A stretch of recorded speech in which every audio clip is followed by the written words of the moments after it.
En ville, derrière les écrans d'ordinateur et de téléphone, sous les panneaux publicitaires, dans le flux du trafic routier, tout un monde défile et clignote.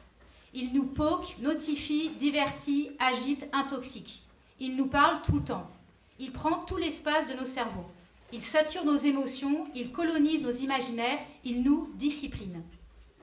Pendant ce temps, la teneur moyenne en CO2, le principal gaz à effet de serre, atteint les 400 parties par million dans l'atmosphère, rendant inéluctable le dérèglement du climat.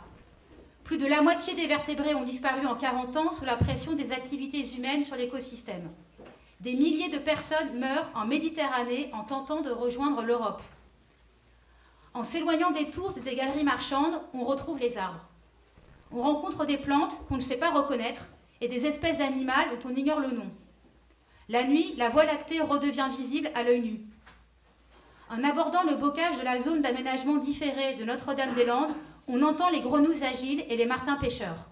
On devine les tritons de Blasius, les crossopes aquatiques et la cible d'ortie d'Europe. On se retrouve dans un milieu, et, ô surprise, il est vivant.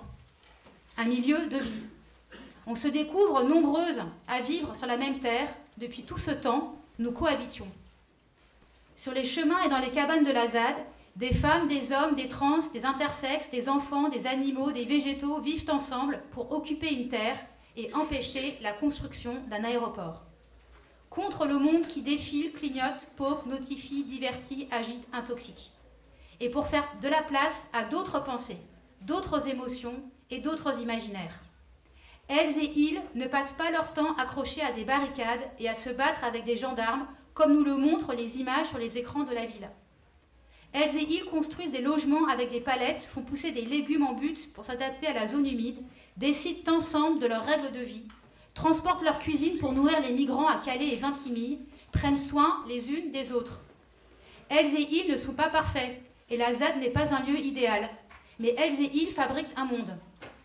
Un monde où l'on sait que le bouleversement du système climatique est irréversible, qu'il entraîne déjà des catastrophes, et que Mare Nostrum est devenu un cimetière d'une tristesse infinie. Elles et ils essaient d'y faire quelque chose. Ce monde, c'est aussi le nôtre. Il est temps que depuis le monde de la ville et des écrans d'ordinateur, nous apprenions à l'habiter.